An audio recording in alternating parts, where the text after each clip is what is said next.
In the quiet hours after sunset, when the golden glow of the hearth fire cast long shadows across the wooden beams of a Norse longhouse, the Viking people prepared for what modern science now recognises as perhaps the most effective sleep in human history.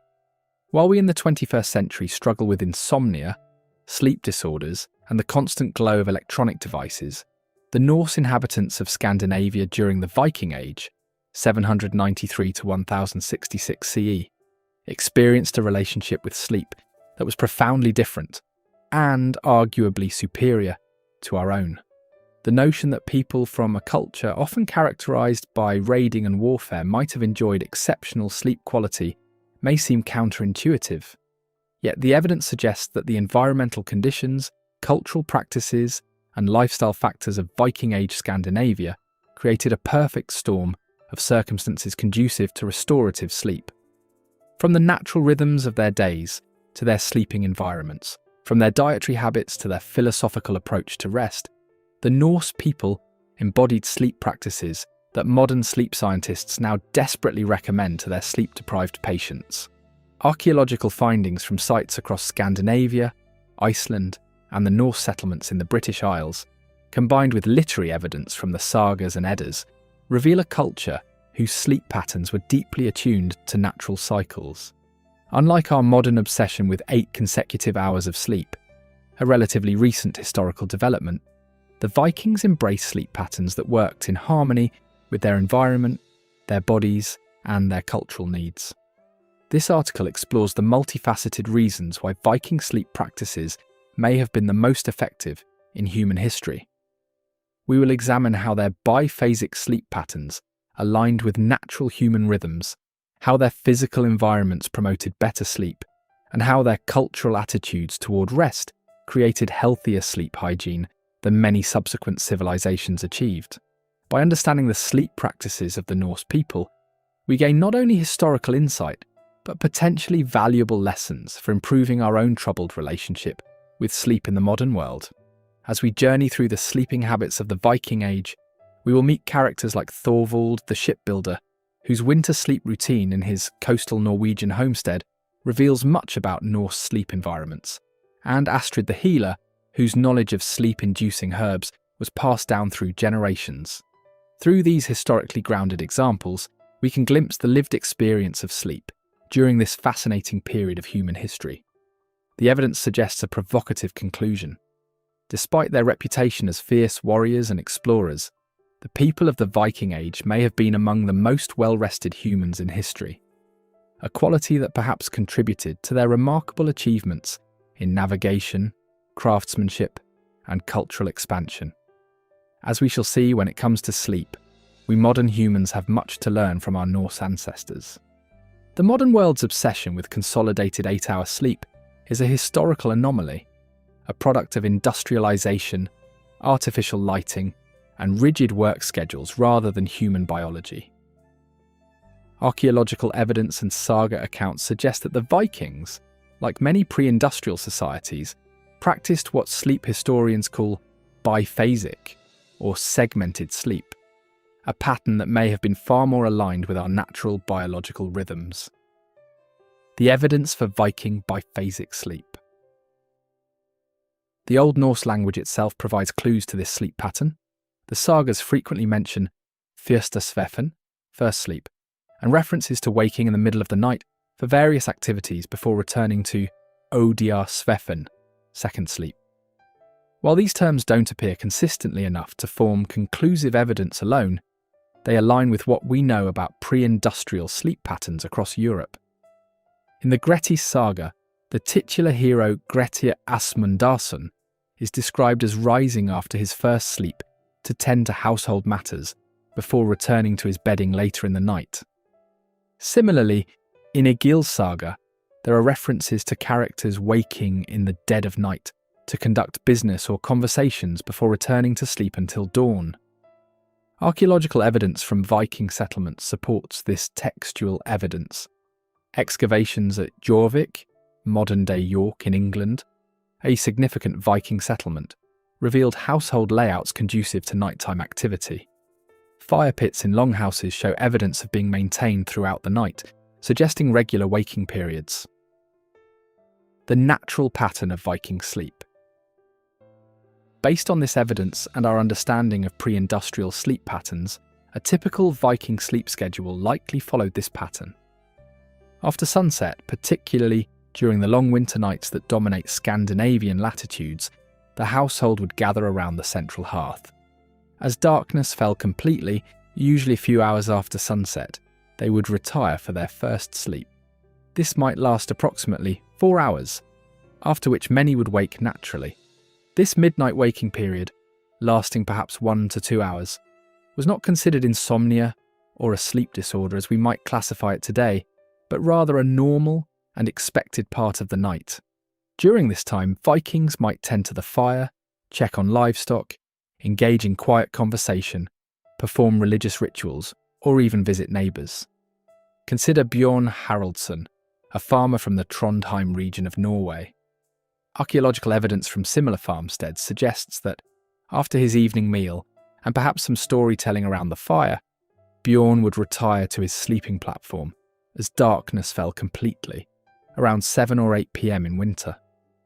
After sleeping deeply for about 4 hours, he might wake around midnight, add wood to the central hearth, check on his valuable livestock, perhaps drink some ale or water, and possibly discuss the next day's work with family members who were also awake.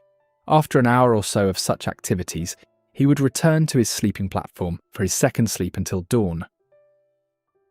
The biological basis for biphasic sleep. Modern sleep science has begun to recognise that biphasic sleep may actually be more natural for humans than our modern consolidated sleep pattern.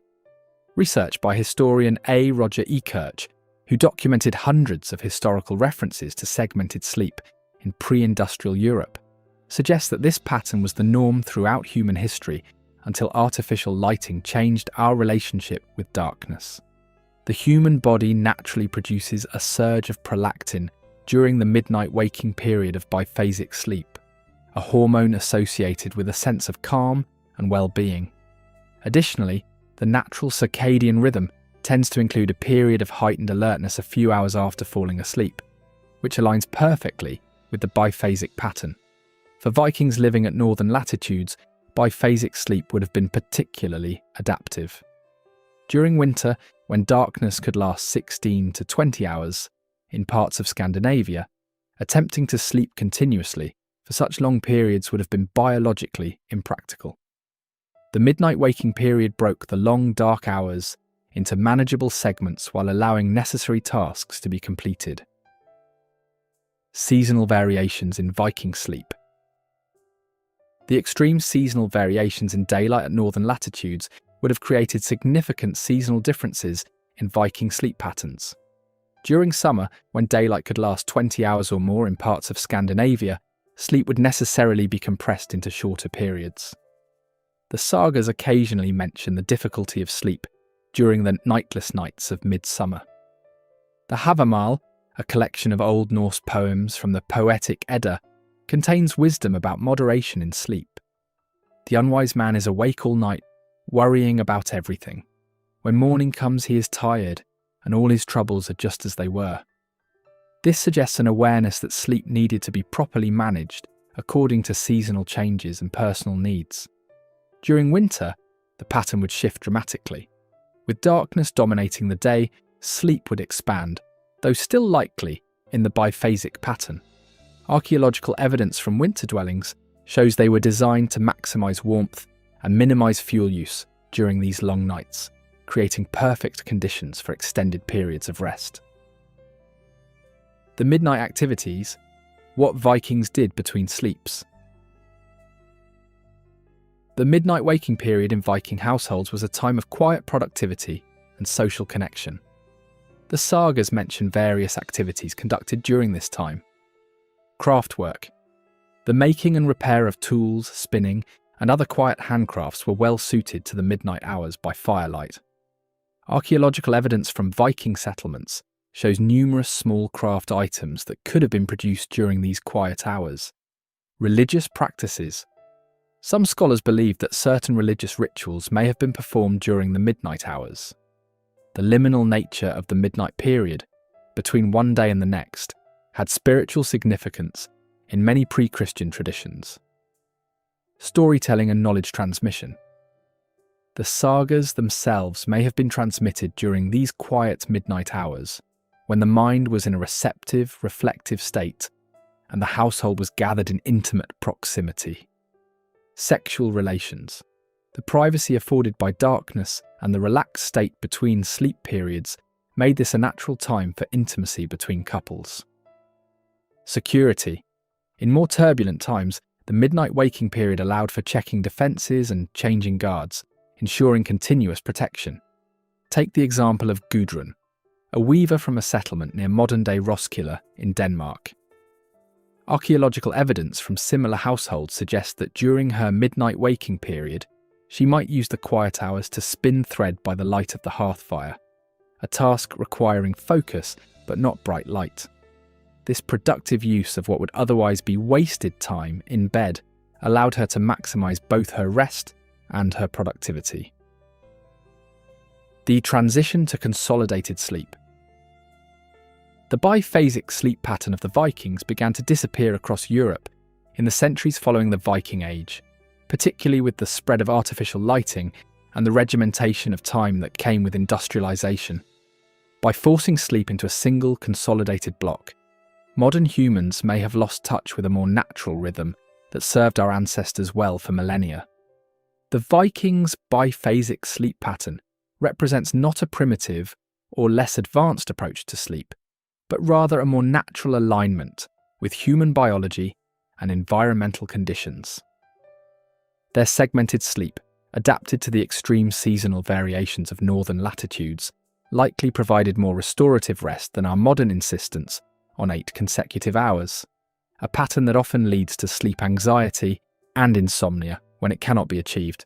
Perhaps no factor contributed more significantly to the quality of Viking sleep than their relationship with darkness, a relationship fundamentally different from our modern experience.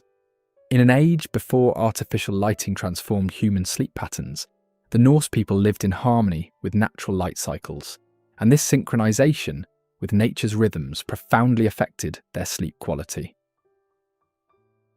The darkness of the North. The geographic location of Viking settlements, primarily in Scandinavia, with expansions into Iceland, Greenland, and parts of the British Isles, placed them in regions characterised by dramatic seasonal variations in daylight. During winter months, darkness dominated, with some northern regions experiencing only a few hours of dim daylight. In summer, the situation reversed, with the famous midnight sun providing nearly constant illumination in the northernmost settlements. Archaeological evidence from Viking dwellings reveals how they adapted to these extreme conditions. Longhouses and smaller dwellings typically had few, if any, windows. Those that existed were small and could be covered with translucent materials like animal membrane or oiled cloth, or simply blocked with shutters.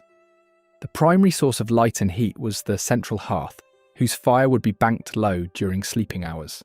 This created an environment of profound darkness during sleeping periods, a darkness far more complete than most modern humans ever experience.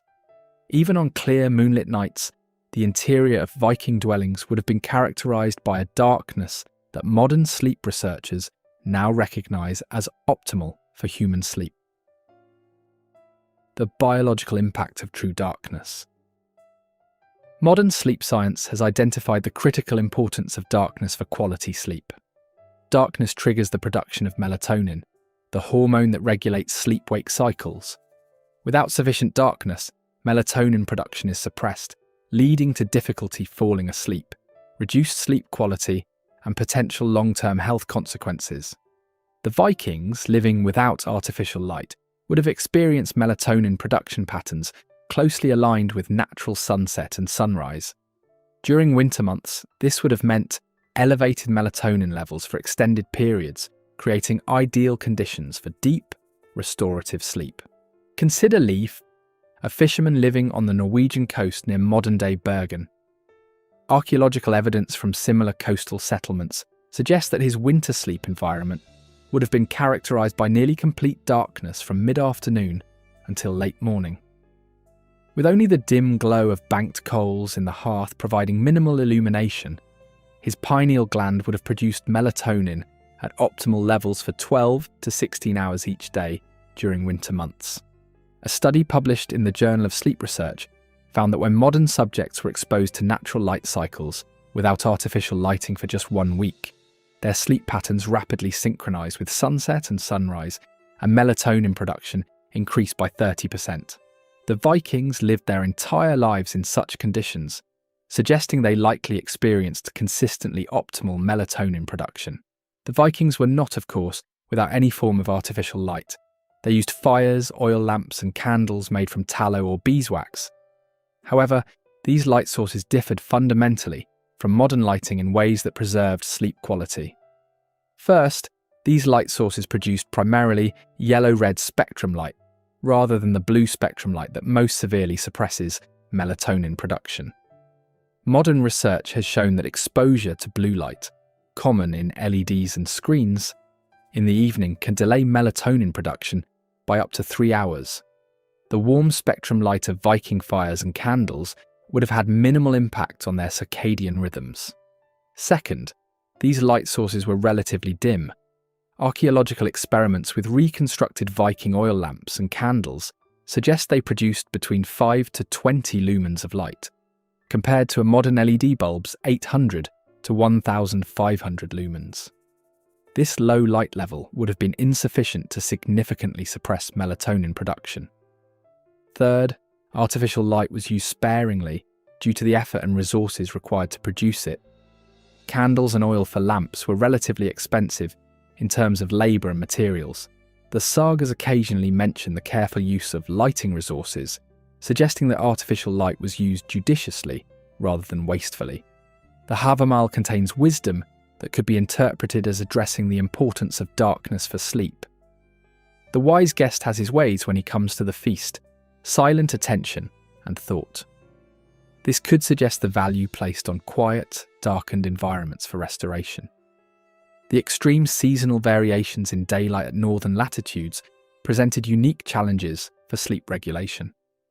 During the winter months, the abundance of darkness made obtaining sufficient sleep relatively straightforward. However, the summer months, with their extended daylight, required cultural adaptations. Archaeological evidence from Viking settlements shows the use of thick curtains or hangings that could be used to create artificial darkness during summer sleeping periods. These were typically made of heavy wool, which would have been effective at blocking the midnight sun. In Iceland, some dwellings show evidence of sleeping areas built into the thickest parts of the turf walls, creating naturally darkened sleeping spaces, regardless of external light conditions. The sagas mention the use of specific sleeping arrangements during summer months. In Egil's saga, there are references to sleeping chambers being arranged to minimise light exposure. This suggests a cultural awareness of the importance of darkness for sleep quality, even during periods when natural darkness was scarce. The Vikings' relationship with natural light cycles extended beyond the simple day-night dichotomy. Evidence suggests they were acutely aware of lunar cycles and their potential impact on sleep. The Old Norse calendar was primarily lunar, and several surviving artifacts show detailed tracking of lunar phases. Full moon nights, which provide significantly more illumination than moonless nights, are occasionally mentioned in the sagas in connection with difficulty sleeping or increased activity.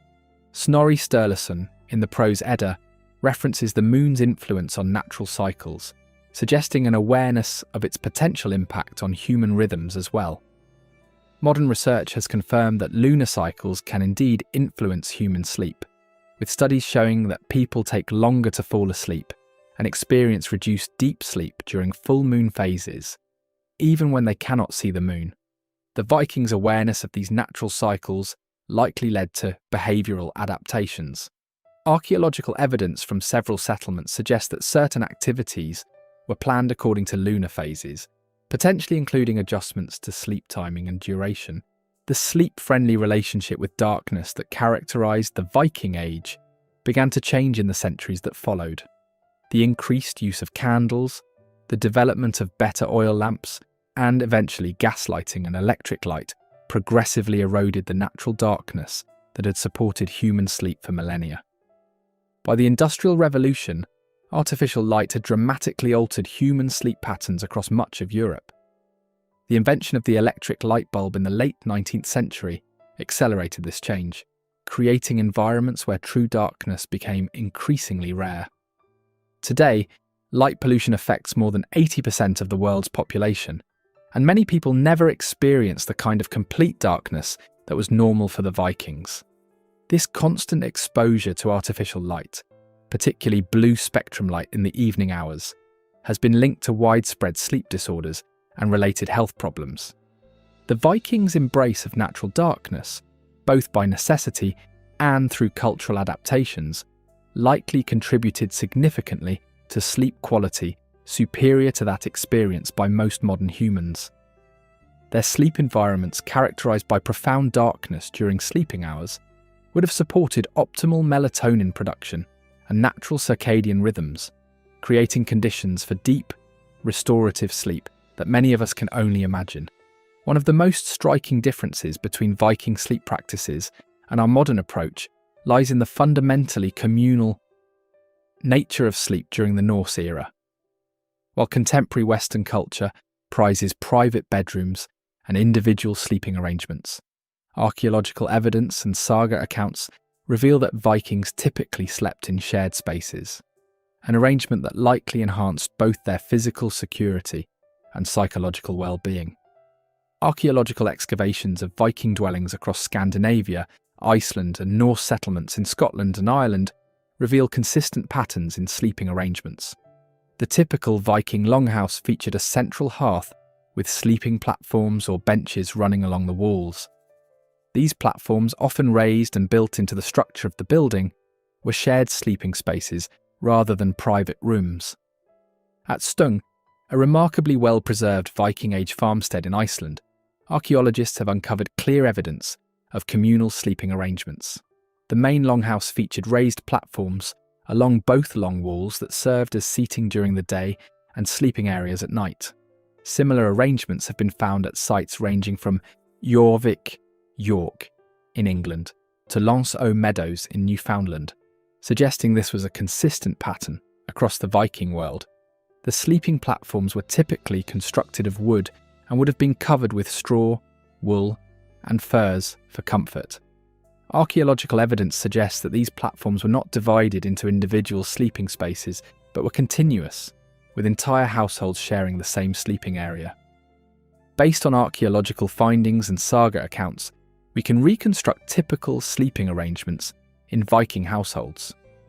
The master of the household and his wife typically occupied the most favourable position on the sleeping platform, usually the section nearest the central hearth for warmth, and often slightly elevated or separated by subtle architectural features to denote status. Children, unmarried relatives and servants would occupy other sections of the same sleeping platform, arranged according to status and practical considerations. In larger households, there might be sleeping platforms on both sides of the longhouse, with the household head's family on one side and lower status members on the other. Consider the household of Gunnar Hammundarson, a wealthy farmer from southern Iceland whose homestead has been partially excavated. Archaeological evidence suggests his longhouse measured approximately 20 metres by 5.5 metres, with sleeping platforms running along both long walls. Gunnar, his wife Hallgerda, and their youngest children would have slept on the most favourable section of the platform, while older children, relatives and workers occupied other sections. During particularly cold winter nights, the entire household, perhaps 15 to 20 people, would have slept in the same space, their body heat contributing to the warmth of the building. This communal sleeping arrangement provided significant security benefits in an age when physical safety could not be taken for granted. With multiple people sleeping in the same space, there was always someone likely to wake if danger threatened. The sagas contain numerous accounts of households being alerted to danger by someone waking during the night, a natural security system embedded in their sleeping arrangements. In Njal's saga, when enemies approach Gunnar's farm at night intending harm, they are detected because someone in the household hears them outside and raises the alarm. This pattern appears repeatedly in the sagas, the communal sleeping arrangement functioning as an effective early warning system. For travellers, communal sleeping provided similar security. The Havamal advises travellers to remain vigilant. Let a man never sleep in the house of a stranger. Many a man who appears harmless proves harmful when night comes. The poem goes on to suggest that sleeping with one's weapons close at hand is wise practice. In communal sleeping situations, travellers would be surrounded by others, reducing vulnerability. Beyond the practical security benefits, modern sleep science suggests that communal sleep arrangements may have provided significant psychological benefits that enhanced sleep quality. Humans are inherently social creatures, and the sense of security that comes from sleeping in the presence of trusted others can profoundly impact sleep quality.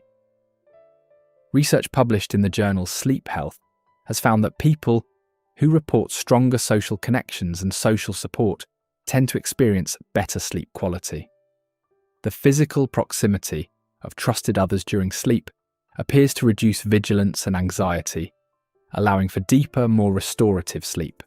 For Viking children, sleeping alongside family members would have provided a sense of security that modern sleep researchers recognise as crucial for healthy sleep development. Studies of traditional cultures that practice co-sleeping have found that children in these arrangements often experience fewer sleep disturbances and develop healthy sleep associations. The saga literature occasionally references the comfort derived from communal sleeping. In Grettir's saga, the protagonist, who spends much time in isolation due to his outlaw status, specifically mentions missing the security of sleeping among household members. This suggests a cultural recognition of the psychological benefits of communal sleep. The communal nature of Viking sleeping arrangements raises obvious questions about privacy, particularly for intimate relations between couples. Archaeological and literary evidence suggests several adaptations that address these concerns. Some excavated Viking dwellings show evidence of curtains or dividers that could be used to create semi-private areas within the communal sleeping space. At the Coppergate excavations in York, archaeologists discovered remnants of textile dividers that appear to have been used to section off portions of sleeping platforms. The sagas occasionally mention closed beds or bed closets, box-like structures that could provide privacy within the larger communal space. These appear to have been primarily used by the head of the household and his wife, representing both a status symbol and a practical solution to privacy needs. Additionally, the biphasic sleep pattern discussed earlier created natural opportunities for intimacy during the midnight waking period, when some household members might be engaged in activities away from the sleeping area. While Viking sleep was fundamentally communal, archaeological evidence reveals subtle status distinctions within sleeping arrangements. Higher status individuals typically occupied the warmest, most comfortable sections of sleeping platforms, usually those closest to the central hearth. In some excavated longhouses, the head of the household's sleeping area featured slightly better construction, additional furs, or small architectural distinctions. At Borg in Lofoten, Norway, archaeologists uncovered a large chieftain's longhouse with clear evidence of status differentiation in sleeping arrangements. The high-status sleeping area was slightly elevated and featured remnants of higher quality bedding materials than other sections. These status distinctions within communal sleeping arrangements reflect the hierarchical yet interconnected nature of Viking society, maintaining social order while preserving the security and psychological benefits of sleeping in proximity to others. The intensity of communal sleeping likely varied seasonally in the Viking world. During the harsh northern winters, practical considerations of warmth would have encouraged closer sleeping arrangements, with body heat serving as a valuable resource for survival. Archaeological evidence from several sites suggests that winter dwellings were often smaller and more heavily insulated than summer structures, creating more intimate sleeping conditions during cold months. In contrast, during summer months with milder temperatures, sleeping arrangements may have been more dispersed, with some household members possibly sleeping in outbuildings or even outdoors. This seasonal variation would have created a rhythm of social closeness and distance throughout the year, potentially contributing to social cohesion, while preventing the conflicts that might arise from constant close proximity. The communal sleeping arrangements that characterised the Viking Age began to change in the centuries that followed. With the introduction of Christianity and increasing influence from continental European practices, architectural styles gradually shifted toward more compartmentalised living spaces. By the late medieval period, homes of wealthy Scandinavians began to feature separate sleeping chambers, at least for high-status individuals. This trend continued and accelerated through the Renaissance and into the modern era, eventually resulting in our contemporary emphasis on private bedrooms. This transition from communal to private sleep represents one of the most significant but least discussed changes in human sleep behaviour over the past millennium. The Vikings' communal sleep practices, which had evolved over thousands of years to enhance both security and psychological well-being, were gradually replaced by sleeping arrangements that prioritised privacy and individual space, often at the expense of the social connection that had characterised sleep throughout most of human history. The evidence suggests that the communal nature of Viking sleep likely contributed significantly to its quality. By sleeping in the presence of trusted others, Vikings would have experienced enhanced security and psychological comfort that modern sleep science recognises as conducive to deep, restorative sleep. Their communal sleeping arrangements represented not a primitive necessity to be overcome, but rather a sophisticated adaptation that supported optimal sleep in their historical context. The physical sleep environment of the Viking Age differed dramatically from our modern bedroom settings, yet archaeological evidence suggests that Norse sleeping arrangements may have provided superior ergonomic support and healthier sleeping conditions than many contemporary mattresses. The Viking bed, consisting primarily of natural materials gathered from their local environments, created a sleep surface that modern sleep science increasingly recognises as beneficial for proper spinal alignment and temperature regulation. Archaeological excavations across the Viking world reveal consistent patterns in the construction of sleeping surfaces. The foundation typically consisted of raised wooden platforms built along the walls of longhouses. These platforms, constructed of split logs or planks, were generally 40 to 60 centimetres high and 1.5 to 2 metres wide, dimensions that allowed them to serve as seating during the day and sleeping areas at night. At the Firkat settlement in Denmark, archaeologists uncovered well-preserved sleeping platforms with evidence of careful construction. The wooden base was slightly angled toward the wall, creating a subtle incline that would have positioned sleepers' heads slightly higher than their feet, a configuration that modern sleep research suggests can improve circulation and reduce acid reflux during sleep. Similar platforms have been found at Viking settlements from Dublin to the Faroe Islands, suggesting this was a standard architectural feature across Norse culture. The wooden platform itself provided a stable, level foundation that prevented sleepers from coming into direct contact with the often damp ground, an important consideration in the humid northern climate. Upon these wooden platforms, Vikings created layered bedding using entirely natural materials. Archaeological evidence, combined with references in the sagas, suggests a typical arrangement of layers that provided both comfort and insulation. The base layer typically consisted of locally harvested straw or hay. At several archaeological sites, including settlements in Iceland and Greenland, preserved remnants of these straw mattresses have been recovered.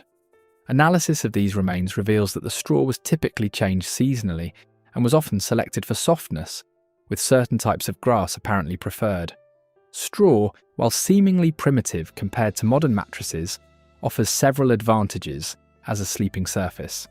It provides natural spring and flexibility, conforming somewhat to the body while still offering support.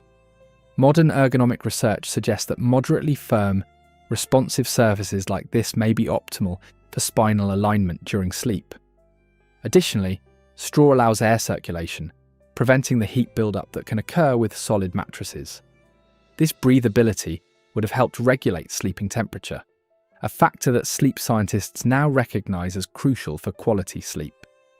The Norse practice of regularly replacing the straw would have also reduced dust mites and other allergens that can accumulate in modern mattresses. Above the straw foundation, archaeological evidence suggests layers of woolen materials were typically added. Textile fragments recovered from Viking burial sites and settlements indicate that coarse woolen blankets were common possessions, even in relatively modest households. Experimental archaeology, where researchers create and use replicas of Viking bedding, has demonstrated that these woolen layers provided excellent insulation properties. Wool retains its insulating capacity even when damp, a crucial advantage in the often humid Norse environment. Additionally, wool's natural lanolin content makes it somewhat water-resistant and inhibits bacterial growth, contributing to a healthier sleeping environment. The sagas occasionally mention abreda, coverings, made of wadmal, a coarse woolen cloth that was a staple of Viking textile production. These would have been placed over the straw layer to provide additional comfort and to prevent the straw from poking through. For those who could afford them, animal furs and skins formed the top layer of Viking bedding. Archaeological evidence from higher status burials and settlements reveals the use of bear, wolf, fox and sheep skins as prized bedding materials. At the Oseberg ship burial, which contained the remains of a high-status woman from 9th century Norway, multiple animal hides were found, suggesting their importance as status symbols and practical bedding. Similarly, the 10th century Mammon burial in Denmark contained fragments of bear fur that appears to have been used as bedding. Furs provided superior insulation and a soft sleeping surface. Modern sleep researchers have found that natural fur and wool can help regulate body temperature during sleep by wicking away moisture while providing insulation, creating what sleep scientists call a microclimate that remains relatively stable throughout the night. Consider Astrid, the wife of a prosperous farmer near what is now Trondheim, Norway. Archaeological evidence from similar households suggests her sleeping area would have consisted of a wooden platform covered first with fresh rye straw, changed seasonally, then a layer of coarse woolen cloth, and finally, as befitting her status, several sheepskins and perhaps a bearskin. This arrangement would have provided excellent insulation against the cold Norwegian nights, while offering ergonomic support similar to what modern orthopedic mattresses attempt to achieve. Modern sleep science increasingly suggests that the firm but responsive support provided by traditional bedding materials may be superior for spinal health compared to many modern mattresses. Research published in the Journal of Chiropractic Medicine has found that medium-firm, natural sleeping surfaces often provide better support for the natural curvature of the spine than very soft mattresses, which can allow the spine to sag into misalignment. The layered approach of Viking bedding created a surface that was firm enough to support proper alignment while still conforming somewhat to body contours. This combination, which high-end modern mattress companies now attempt to recreate with advanced materials, came naturally from the Vikings' use of straw, wool, and furs in combination. Additionally, the Viking practice of sleeping slightly inclined, with the head end of the platform often slightly higher, aligns with modern recommendations for those suffering from acid reflux or certain respiratory conditions. This natural incline would have facilitated easier breathing during sleep. One of the most significant advantages of Viking bedding materials was their superior temperature regulation, compared to many modern alternatives. Sleep scientists now recognise that maintaining an optimal body temperature is crucial for quality sleep, particularly for achieving and maintaining deep sleep phases. The natural materials used in Viking bedding, straw, wool and fur, all possess excellent temperature regulating properties. They provide insulation when needed, while allowing excess heat and moisture to dissipate. Modern synthetic materials often trap heat and moisture, leading to sleep disruptions when the body overheats during the night. Archaeological evidence suggests that Vikings adjusted their bedding seasonally. Excavations at several sites show different compositions of bedding materials in structures identified as summer versus winter dwellings. This seasonal adaptation would have further enhanced temperature regulation throughout the year. The Viking approach to head support during sleep also differs from our modern expectation of soft, fluffy pillows. Archaeological evidence suggests that headrests were typically firm, often consisting of a small leather or wool cushion stuffed with feathers, wool, or even moss.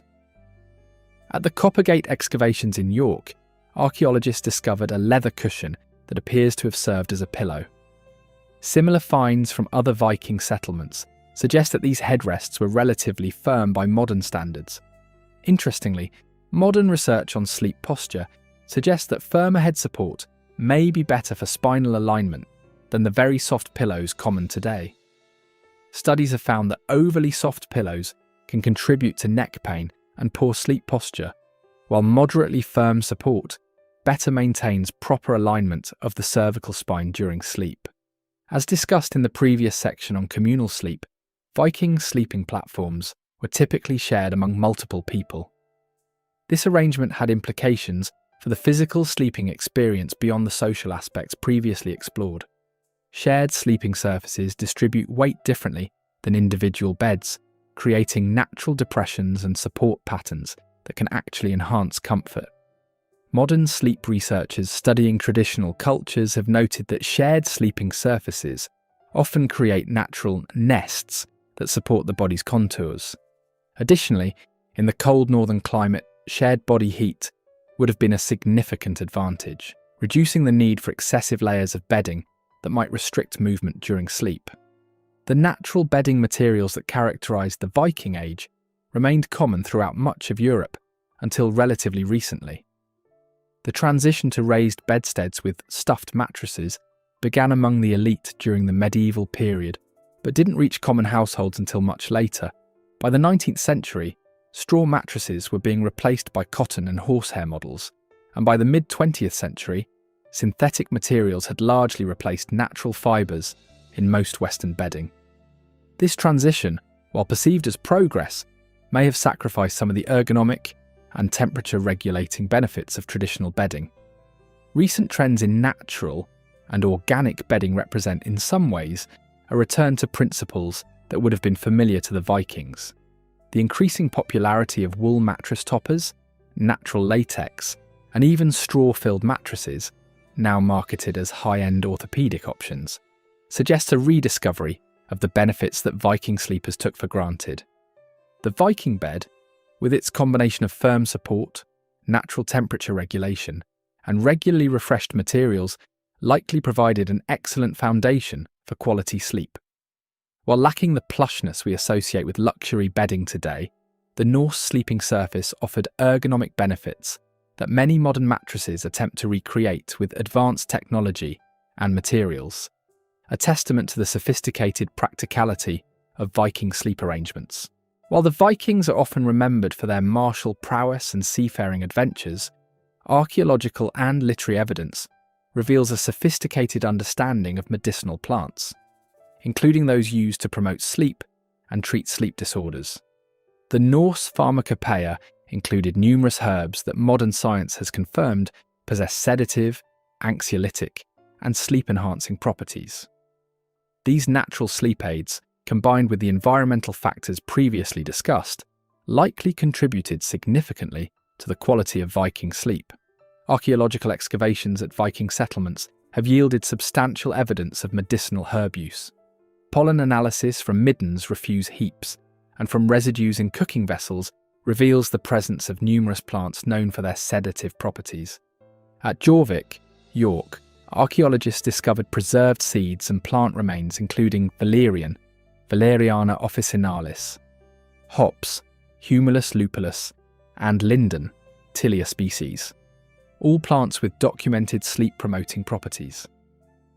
Similar findings have emerged from excavations in Dublin, Hedeby, and various Scandinavian sites, suggesting widespread knowledge of these plants' properties.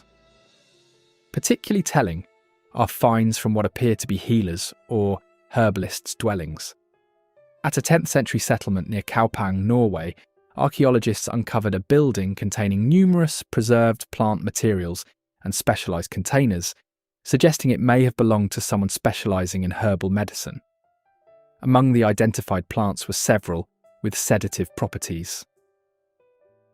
Literary evidence, the sagas and medicinal texts. While the sagas rarely focus specifically on medicinal practices, they contain occasional references to sleep-inducing herbs and preparations. In Egil's saga, there is mention of a drink prepared to help an ailing person sleep, while other sagas contain passing references to herbal treatments for various ailments, including sleep difficulties. More detailed information comes from slightly later medieval Scandinavian medical texts that likely preserved older knowledge. The 13th century Harpestrang Lægebog, Henrik Harpestrang's medical book, written in Denmark but drawing on older traditions, contains numerous references to herbs used for sleep, including detailed instructions for their preparation and use. These sources, combined with the broader European medical tradition that Vikings would have encountered in their travels, suggest a well-developed understanding of sleep-promoting herbs. The Viking sleep pharmacopoeia. Based on archaeological findings and historical texts, we can identify several key herbs that would have been used to promote sleep in the Viking Age. Valerian, Valeriana officinalis. Archaeological evidence confirms the Vikings cultivated and used valerian, a plant native to Europe with powerful sedative properties.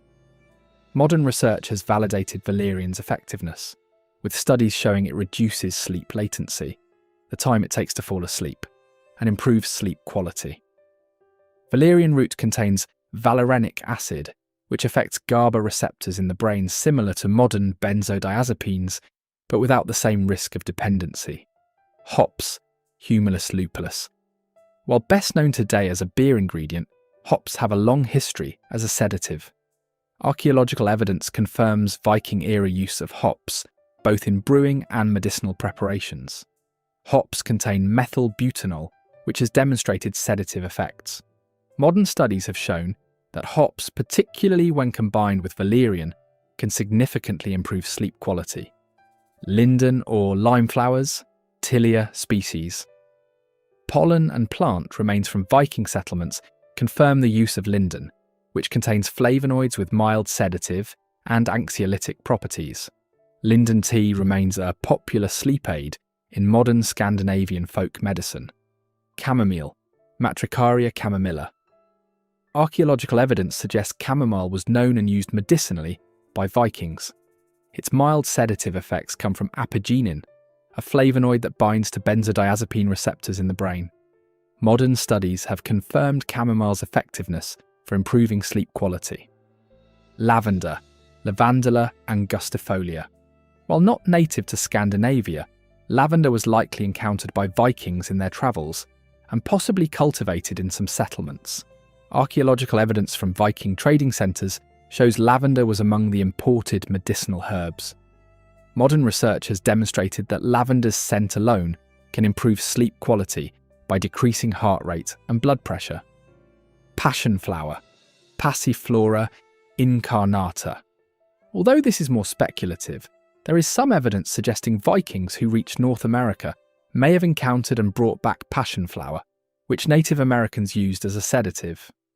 If so, this would have been a valuable addition to their sleep pharmacopoeia, as passion flower contains chrysin, a compound with anxiolytic effects.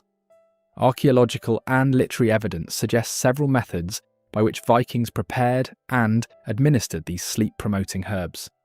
Infusions and decoctions. The most common preparation was likely herbal teas. Archaeological finds include specialised vessels that appear designed for brewing herbal preparations.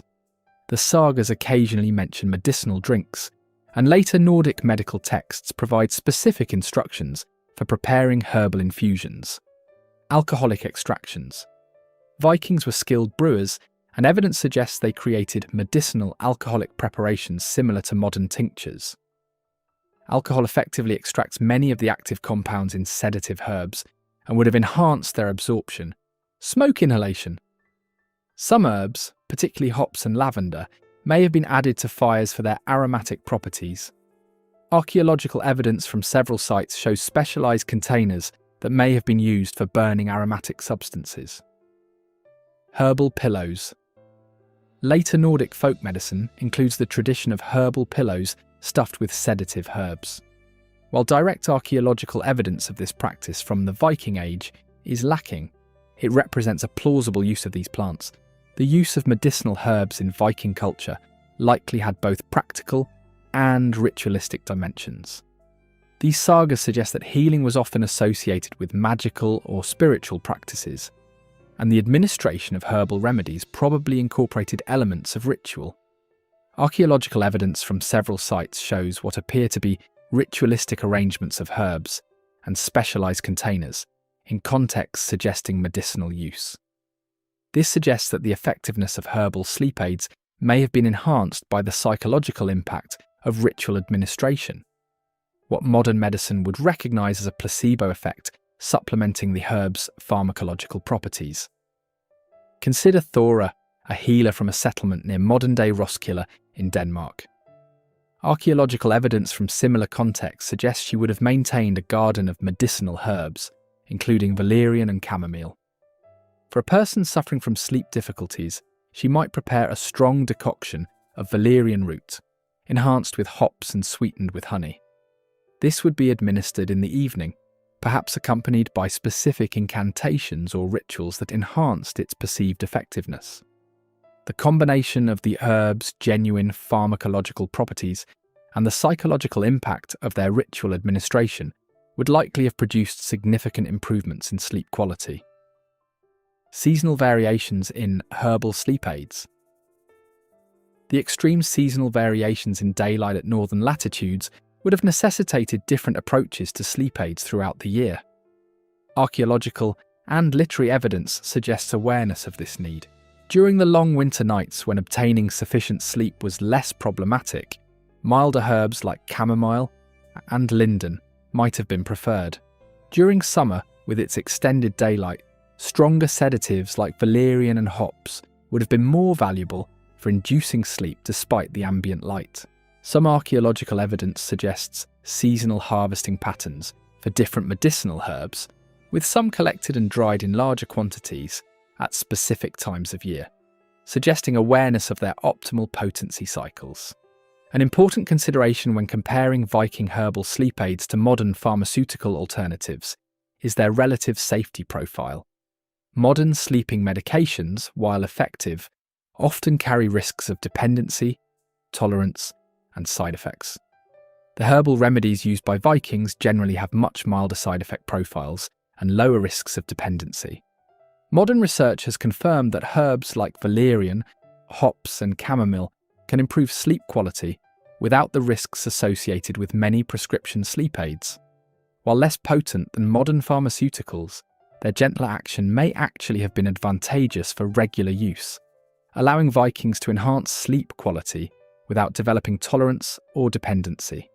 Additionally, the Vikings' apparent practice of using different herbs, seasonally and in varying combinations, would have further reduced the risk of developing tolerance to any particular remedy. Perhaps the most significant advantage of the Viking approach to sleep aids was their integration into a holistic sleep environment. Unlike modern sleep medications, which often attempt to force sleep in environments and schedules hostile to natural sleep patterns, Viking herbal remedies worked in concert with their natural light exposure, physical activity patterns, and sleep environment. This integrated approach likely enhanced the effectiveness of their herbal sleep aids. Modern sleep research has shown that the same sleep aid can have dramatically different effects depending on whether it's used in conjunction with good sleep hygiene practices or in isolation. The Vikings' use of herbal sleep remedies within a lifestyle already conducive to good sleep would have maximised their effectiveness while minimising any potential drawbacks, a sophisticated approach that anticipated modern integrative medicine by a millennium. The archaeological and literary evidence suggests that Vikings possessed a nuanced understanding of sleep-promoting herbs that modern science has largely validated. Their herbal sleep aids, used within the context of lifestyle and environmental factors already conducive to good sleep, likely contributed significantly to sleep quality superior to that experienced by many modern humans relying on pharmaceutical interventions within sleep-hostile environments. The relationship between diet and sleep quality is increasingly recognized by modern sleep science, yet it represents an area where Viking practices may have inadvertently created near-optimal conditions for restorative sleep. Archaeological evidence combined with literary sources and our understanding of Norse food culture suggests that Viking dietary patterns supported healthy sleep through their timing, composition, and preparation methods. Archaeological evidence and saga accounts indicate that Vikings typically followed a meal pattern significantly different from modern eating habits. Their primary meal, called dagverja, day meal, or undawn in some regions, was consumed in the mid-morning after several hours of activity. A second substantial meal, nattverda, night meal, was eaten in the late afternoon or early evening, well before bedtime. This pattern meant that Vikings typically finished their last substantial meal several hours before sleep, a practice that modern sleep research has shown significantly improves sleep quality. Studies published in the Journal of Clinical Sleep Medicine have demonstrated that eating close to bedtime, particularly consuming heavy or high-fat meals, can disrupt sleep architecture by delaying the onset of REM sleep and reducing sleep efficiency. The timing of Viking meals appears to have been primarily dictated by practical considerations, particularly the availability of daylight for work and the need to prepare and consume food during visible hours. However, this pragmatic schedule inadvertently created an optimal fasting period before sleep that modern research suggests enhances melatonin production and improves sleep quality. Consider Halfdan, a farmer from the Trondheim region. Archaeological evidence from similar farmsteads suggests his household would consume their final meal around 4 to 5 p.m. during winter months, allowing 3 to 4 hours of digestion time before retiring, as darkness deepened around 8 to 9 p.m. This natural interval between eating and sleeping would have allowed his digestive processes to substantially complete before sleep began, preventing the sleep disruptions associated with active digestion during the early sleep phases. Analysis of archaeological remains, including food residues, middens, refuse heaps, and human remains with isotope analysis, provides detailed information about the Viking diet. This evidence reveals several aspects of Norse nutrition that likely supported healthy sleep. High protein content. Archaeological evidence shows that the Viking diet was relatively high in protein from both animal and plant sources. Protein-rich foods contain significant amounts of tryptophan, an amino acid that serves as a precursor to serotonin and melatonin, both crucial neurochemicals for healthy sleep. Modern research has shown that adequate dietary protein, particularly when consumed earlier in the day rather than immediately before sleep, supports optimal sleep architecture. Omega-3 fatty acids. Isotope analysis of Viking remains consistently shows high levels of marine-derived nutrients, confirming the importance of fish in the Norse diet. Fatty fish, which archaeological evidence shows were dietary staples in many Viking communities, are rich in omega-3 fatty acids.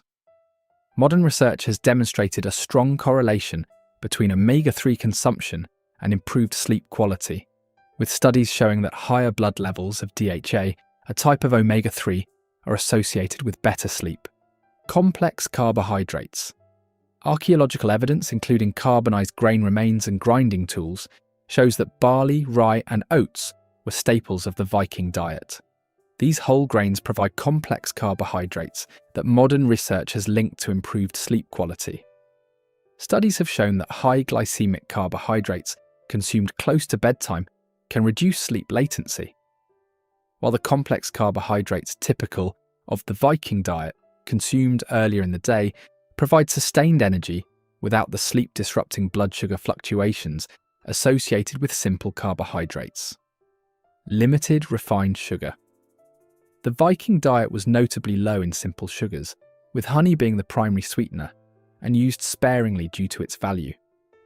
Modern research has demonstrated that high sugar consumption, particularly close to bedtime, can significantly disrupt sleep architecture by causing blood sugar fluctuations throughout the night. Fermented foods. Archaeological evidence shows that fermented foods, including ska, a yogurt-like dairy product, fermented fish, and various preserved vegetables, were important components of the Viking diet. These foods support gut health, which emerging research suggests plays a crucial role in sleep quality through the gut-brain axis and the production of sleep-regulating neurotransmitters. Several specific foods common in the Viking diet have been identified by modern research as particularly beneficial for sleep. Fatty fish. Archaeological evidence from coastal Viking settlements shows heavy consumption of fatty fish like herring, mackerel, and salmon. These fish are exceptionally rich in vitamin D and omega-3 fatty acids, both of which have been linked to improve sleep quality in multiple studies. Research published in the Journal of Clinical Sleep Medicine found that vitamin D supplementation significantly improves sleep quality, suggesting that the Viking diet's natural vitamin D content from fatty fish would have supported healthy sleep. Oats.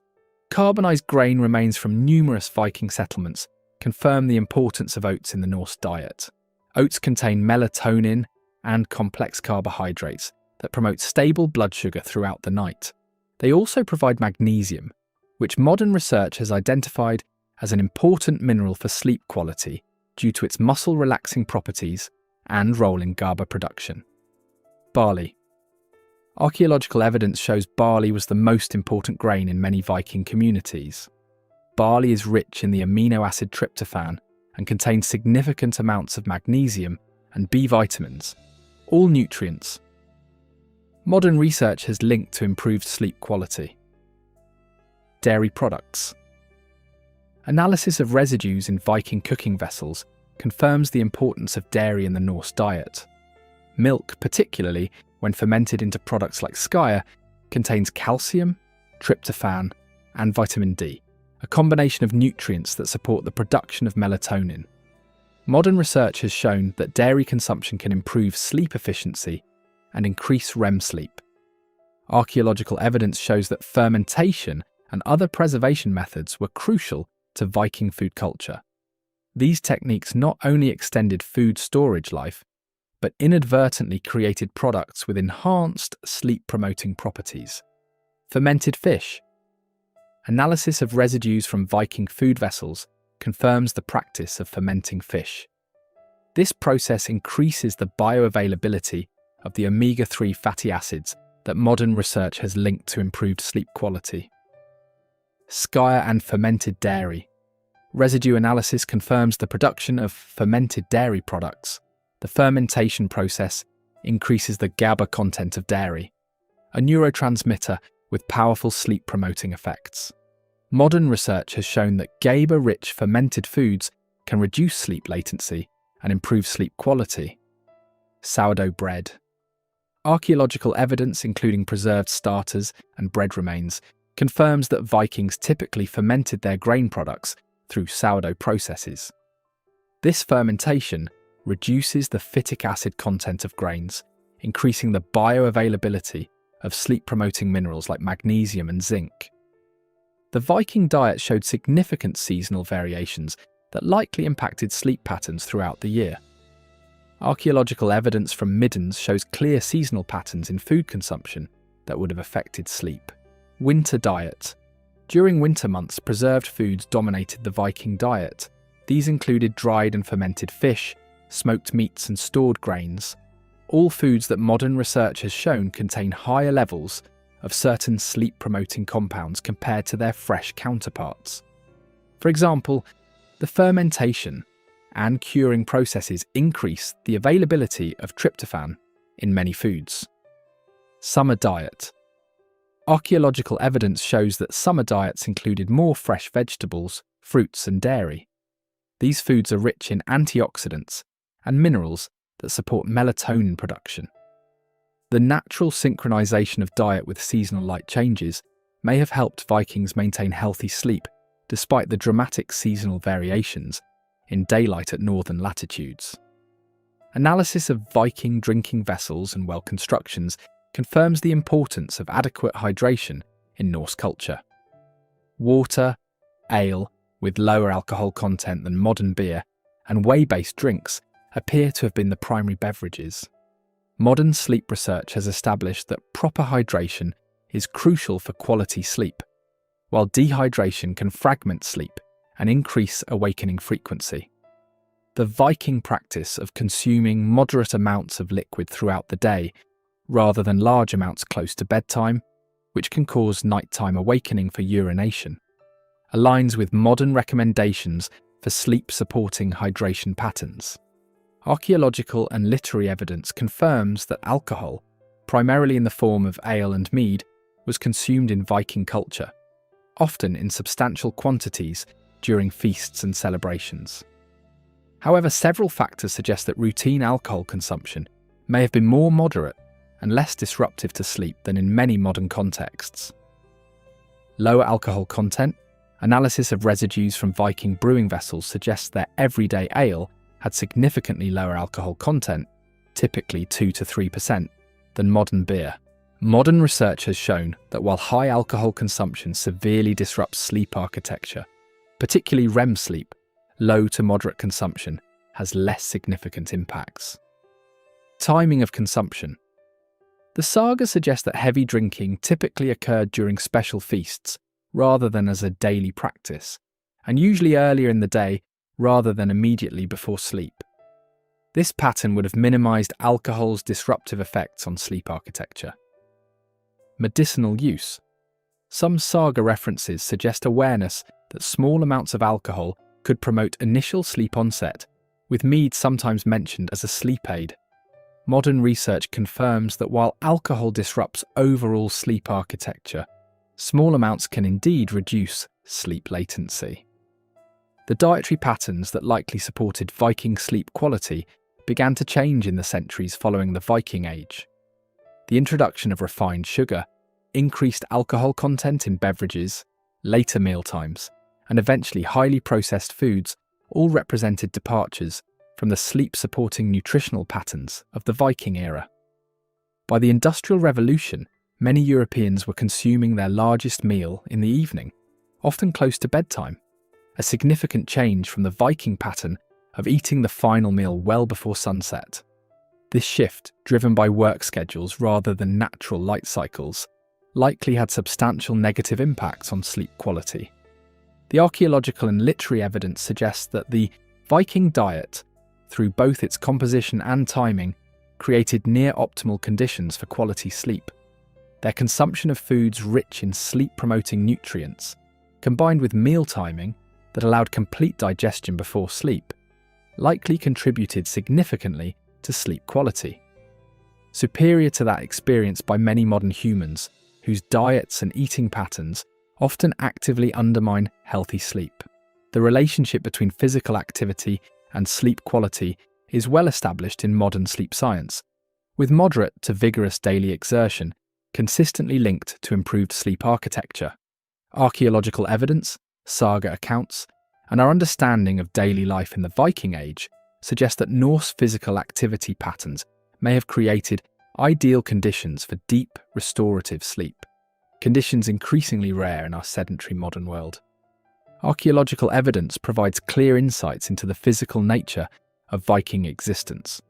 Analysis of skeletal remains shows distinctive muscle attachment patterns and bone density consistent with regular, intense physical activity. These skeletal markers vary by gender and social status, but universally indicate higher activity levels than modern populations. Examination of male Viking skeletons frequently shows asymmetrical development of arm and shoulder muscles, consistent with regular rowing, a physically demanding activity central to Norse maritime culture. Female skeletons often show distinctive muscle attachments associated with grain grinding, textile production, and other physically demanding domestic activities. Even high-status Vikings show skeletal indicators of regular physical activity. The remains of individuals buried with wealthy grave goods still display bone density and muscle attachment sites indicative of regular exertion, suggesting that physical activity was universal across Viking society rather than limited to labourers. The daily energy expenditure of Vikings would have far exceeded modern levels. Based on archaeological evidence and experimental archaeology, where researchers attempt to recreate historical activities, estimates suggest that Viking farmers, craftspeople, and warriors regularly expended 3,000 to 4,000 calories daily through physical activity, compared to the 300 to 600 calories the average modern office worker expends through physical activity. The specific types of physical exertion common in Viking daily life align remarkably well with activities modern sleep science identifies as particularly beneficial for sleep quality. Resistance activities. Archaeological evidence shows that Vikings regularly engaged in what we would now call resistance training, lifting, carrying, and manipulating heavy objects as part of daily work. Modern research has found that resistance exercise significantly improves sleep quality, particularly deep slow-wave sleep, which is crucial for physical restoration. The construction of Viking longhouses, ships, and fortifications required substantial strength.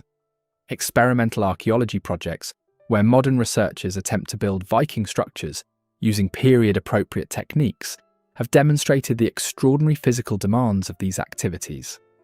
One such project found that moving the heavy timbers for a modest longhouse required efforts comparable to modern strength training sessions. Aerobic activities. Archaeological evidence and saga accounts confirm that Vikings regularly engaged in sustained aerobic activities, including rowing, marching, and agricultural labour. Modern sleep research has consistently found that aerobic exercise is one of the most effective non-pharmaceutical interventions for improving sleep quality, particularly when performed regularly but not immediately before bedtime. The Viking practice of rowing as primary transportation represents a particularly effective form of sleep-promoting exercise. Modern research has identified rowing as an excellent combination of aerobic and resistance training that engages multiple muscle groups, precisely the type of exercise most strongly correlated with improved slow-wave sleep in contemporary studies. Outdoor activity and natural light exposure. Archaeological and literary evidence confirms that most Viking activity occurred outdoors, regardless of weather. This outdoor exertion would have ensured substantial exposure to natural light, which modern research has identified as crucial for regulating circadian rhythms and sleep-wake cycles.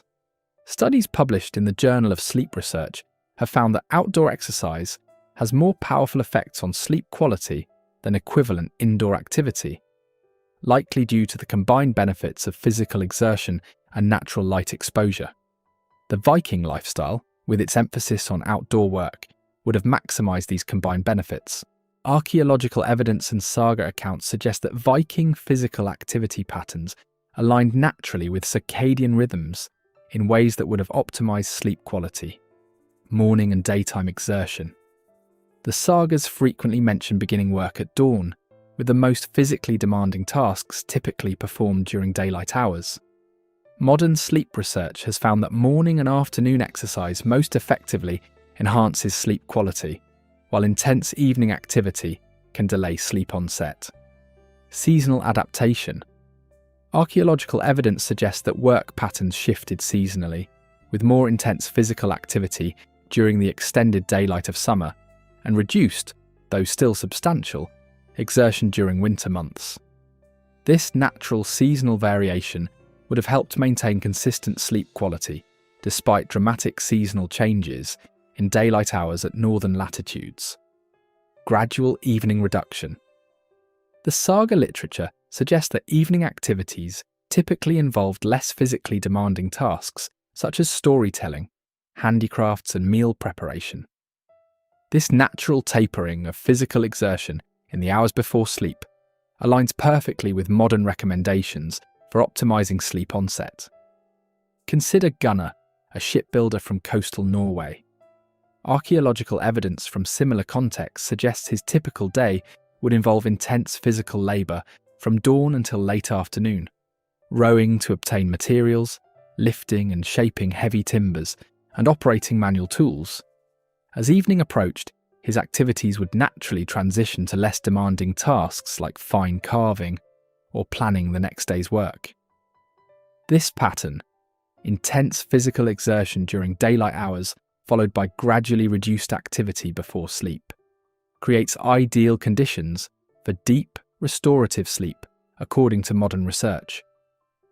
While the Vikings engaged in substantial daily physical activity, archaeological and literary evidence suggests they also recognised the importance of rest and recovery, creating a balanced approach to exertion that would have supported optimal sleep.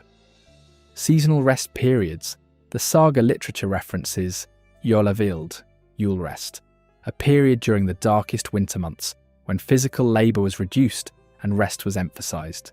Modern research has found that periodic deloading phases are crucial for preventing the sleep disruptions associated with overtraining. Bathing and recovery practices. Archaeological evidence, including the remains of bathhouses at several Viking settlements, confirms the importance of bathing in Norse culture. The sagas mention hot baths as a recovery technique, particularly after travel or physical exertion. Modern research has identified warm bathing, especially 1 to 2 hours before bedtime, as an effective way to improve sleep quality by facilitating the natural drop in core body temperature that signals the body to sleep. Awareness of fatigue. The saga literature suggests a cultural awareness of the importance of adequate rest. The Havamal advises moderation in all things, including work, and contains wisdom that could be interpreted as recognising the importance of sufficient recovery. Cattle die, kindred die, every man is mortal, but the good name never dies of one who has done well.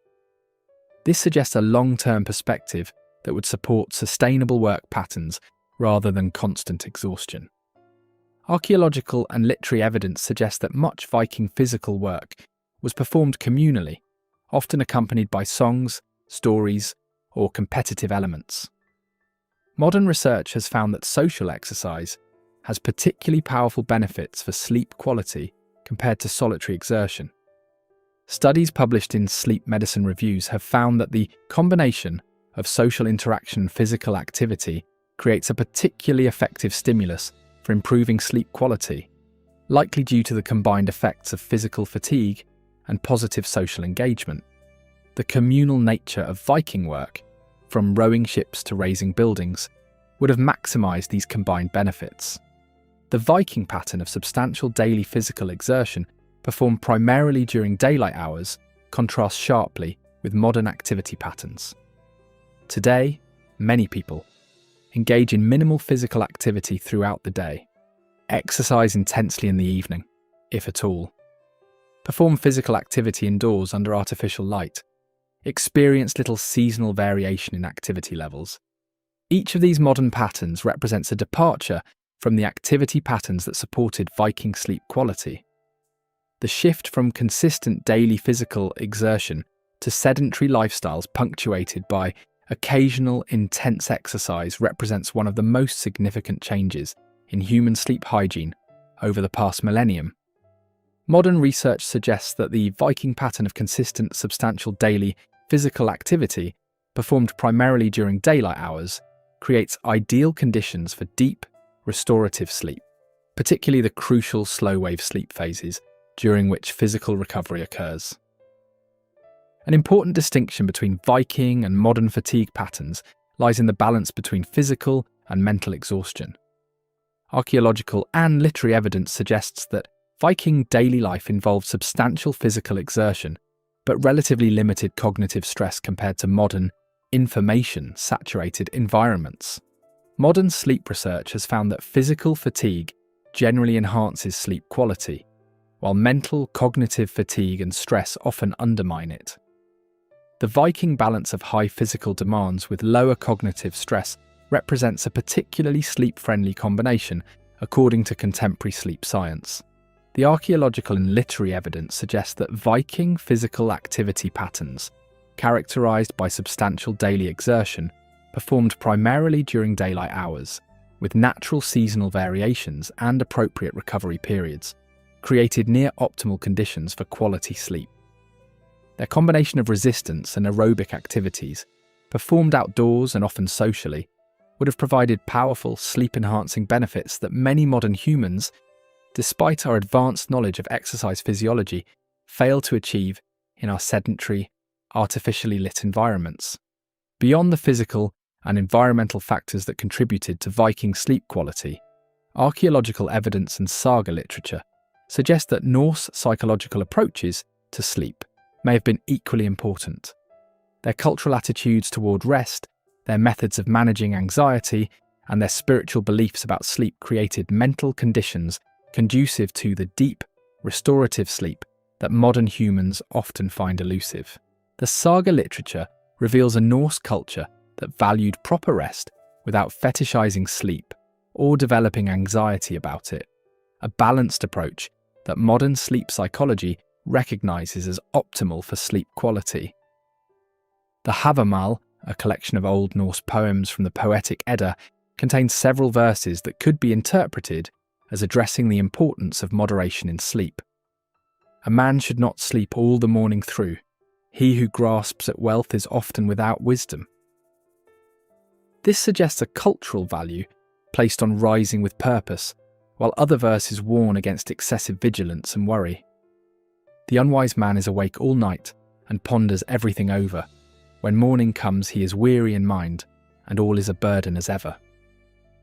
These complementary perspectives suggest a balanced approach that valued adequate sleep without excessive concern about it. Precisely the attitude that modern sleep psychologists recommend for optimal sleep quality.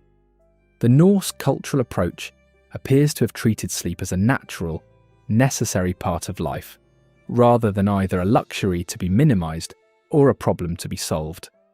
This balanced attitude contrasts sharply with both medieval Christian ascetic traditions that sometimes viewed sleep reduction as spiritually virtuous, and our modern productivity-obsessed culture that often treats sleep as an inefficiency to be minimized.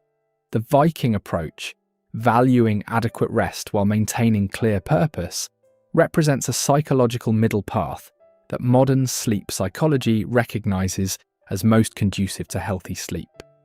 Archaeological evidence and saga accounts confirm the importance of evening storytelling in Norse culture. The physical evidence includes the arrangement of seating around central hearths in longhouses, creating natural storytelling spaces, while the literary evidence includes numerous references to evening saga telling as a common activity. Modern sleep psychology has identified the importance of cognitive decompression before sleep, transitional activities that help the mind shift from active problem solving to the relaxed state conducive to sleep onset. The Viking practice of evening storytelling would have served this function perfectly, providing entertainment while allowing listeners to mentally disengage from the concerns of the day. Research published in Sleep Medicine has found that pre-sleep activities involving passive engagement, like listening to stories, improve sleep onset and quality compared to problem-solving activities or exposure to interactive media. The Viking tradition of oral storytelling in the evening hours represents an ideal pre-sleep cognitive activity according to modern sleep science.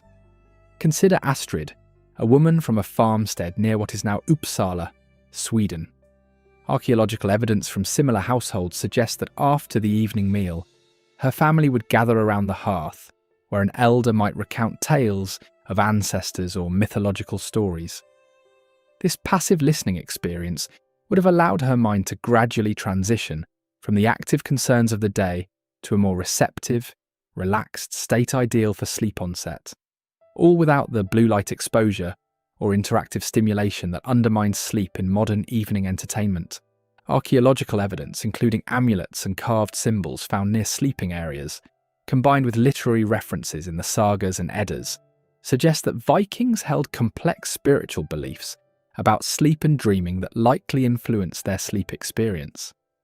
The Norse cosmology included significant attention to dreams as potential sources of wisdom or prophecy. In numerous sagas, including Gisla Saga and Laxdæla Saga, dreams are portrayed as meaningful experiences that provide guidance or warnings.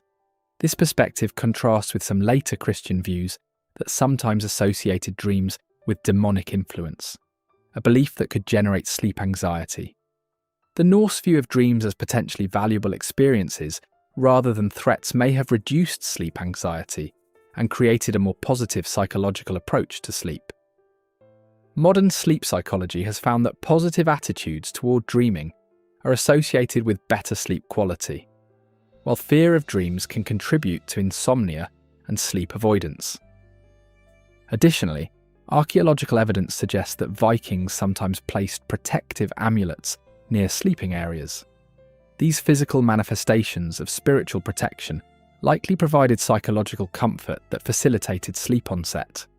Modern sleep research has confirmed that perceived safety is a crucial psychological prerequisite for quality sleep, activating parasympathetic nervous system responses that facilitate sleep onset and maintenance. The saga literature suggests that Norse culture developed specific psychological approaches to uncertainty and worry, approaches that would have supported healthy sleep in a world full of genuine dangers and unpredictability.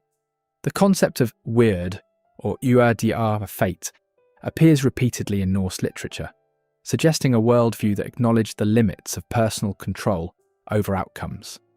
While Vikings certainly took practical actions to manage risks, the literary evidence suggests they complemented this with a philosophical acceptance of uncertainty that modern psychology would recognise as beneficial for sleep. Research in sleep psychology has consistently found that acceptance-based approaches to uncertainty reduce pre-sleep anxiety and rumination more effectively than problem-solving approaches when applied to uncertainties that cannot be immediately resolved. The Viking cultural emphasis on acknowledging the role of fate alongside personal action represents a sophisticated psychological balance that would have supported healthy sleep even in challenging circumstances. The Havamal contains wisdom that could be interpreted as advocating this balanced approach. The coward believes he will live forever if he holds back in the battle. But in old age he shall have no peace, though spears have spared his limbs. This suggests a cultural recognition that excessive worry about future outcomes is ultimately counterproductive, a perspective that aligns with modern psychological approaches to managing pre-sleep anxiety. The saga literature places enormous emphasis on honour and maintaining a clear conscience, psychological factors that modern sleep research has linked to sleep quality. Numerous psychological studies have found that moral distress and guilt significantly impair sleep quality, while a sense of moral consistency supports healthy sleep. The Viking cultural emphasis on maintaining honour and addressing conflicts directly rather than through deception would have supported this aspect of sleep hygiene. The sagas contain numerous examples where characters are unable to sleep due to unresolved moral issues or dishonourable actions. In Gisla Saga, the protagonist experiences severe sleep disturbances after a secret killing, suggesting a cultural recognition of the connection between moral peace and sleep quality. This emphasis on moral clarity as a prerequisite for restful sleep aligns with modern psychological research on moral injury and its impact on sleep. Studies of individuals with PTSD and moral injury have found that moral distress specifically disrupts REM sleep and increases nightmares, suggesting that the Viking cultural emphasis on maintaining honour may have supported healthier sleep architecture. Archaeological evidence of Viking settlement patterns and defensive structures, combined with the communal sleeping arrangements discussed earlier, suggests an approach to security that would have supported healthy sleep psychology. Modern sleep research has identified perceived safety as a fundamental prerequisite for quality sleep. The brain's vigilance system must determine that an environment is secure before allowing the vulnerability of deep sleep.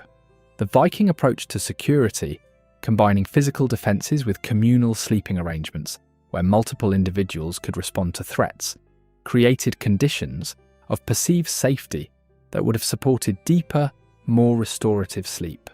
This contrasts with the often isolating sleeping arrangements of modern life, where individuals may feel solely responsible for responding to potential threats, a psychological burden that can maintain excessive vigilance during sleep periods and reduce sleep depth.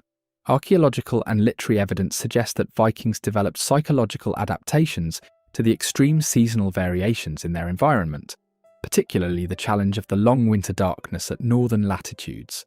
The timing of major feasts and celebrations, as evidenced by both archaeological remains of feast halls and saga references, shows a concentration of communal celebrations during the darkest winter period. Modern psychological research has found that anticipation of positive social experiences significantly reduces depression and anxiety, suggesting that the Viking cultural calendar may have been structured to provide psychological support during the challenging winter months. Additionally, the Norse concept of solverf, sun turning or solstice, represented an important psychological framework for understanding the cyclical nature of dark periods. Archaeological evidence, including solstice markers at several sites, confirms the cultural importance of recognizing these astronomical turning points. Modern psychological research has found that framing difficult periods as temporary and cyclical significantly reduces their negative psychological impact, suggesting that the Viking cultural understanding of seasonal cycles may have provided important psychological resilience during the challenging winter darkness. The psychological approaches to sleep that characterized the Viking Age began to change with Christianization and subsequent cultural developments. The introduction of concepts like acedia, spiritual sloth, and religious practices involving intentional sleep disruption, such as the monastic practice of nocturnal prayers, represented significant departures from the more balanced Norse approach to sleep. By the late medieval period, new anxieties about sleep had emerged in European culture, including fears of spiritual dangers during sleep and increased moral scrutiny of dreams. These developments likely undermined the more straightforward, balanced psychological approach to sleep that characterized the Viking Age.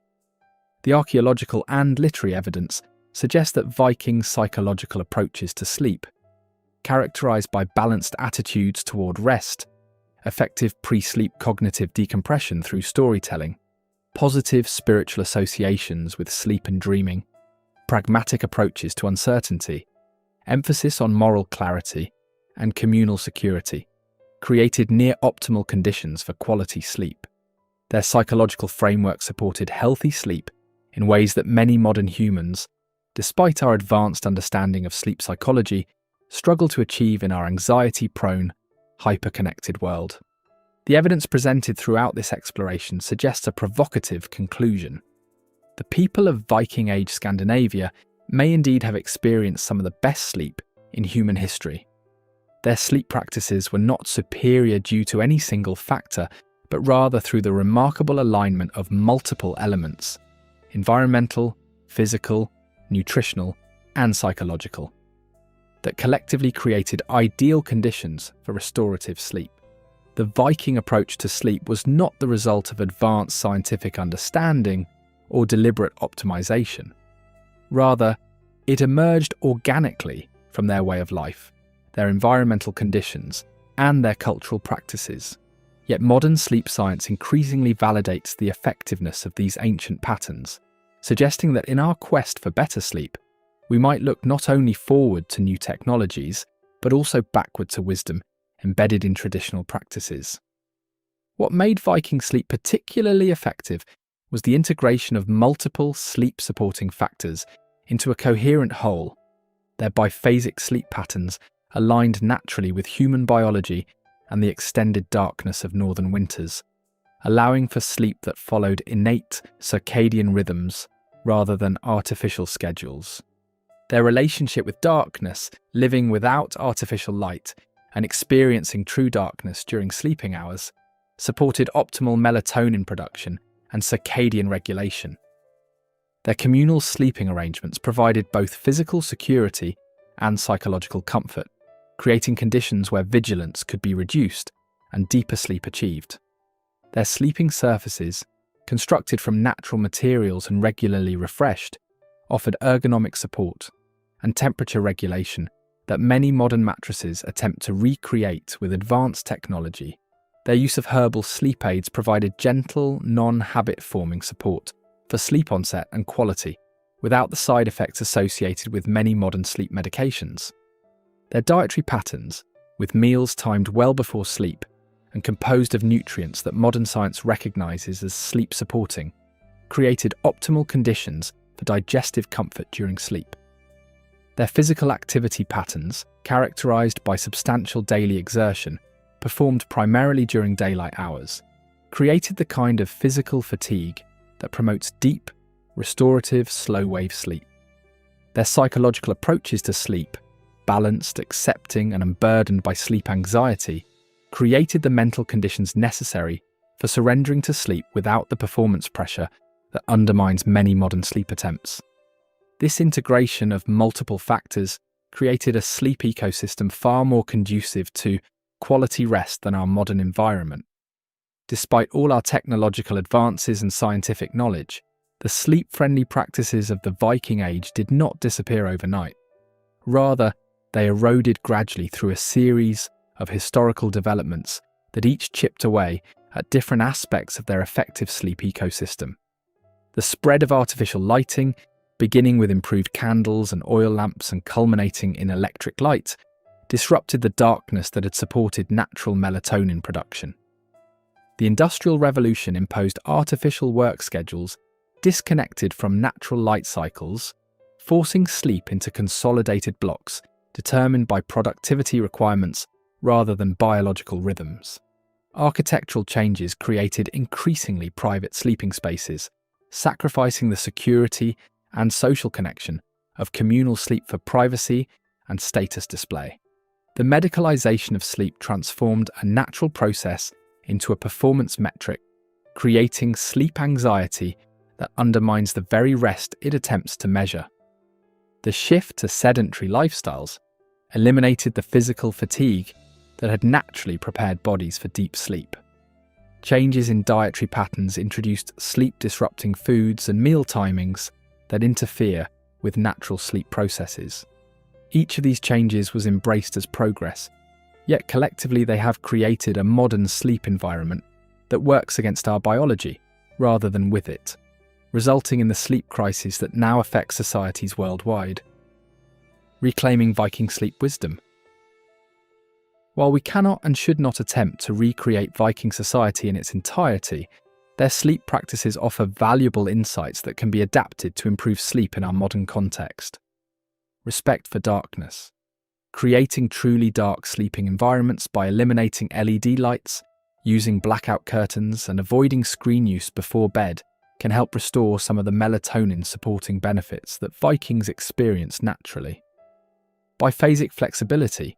Recognizing that the 8-hour consolidated sleep block is a modern convention rather than a biological necessity can reduce sleep anxiety and open possibilities for more flexible, individually appropriate sleep patterns.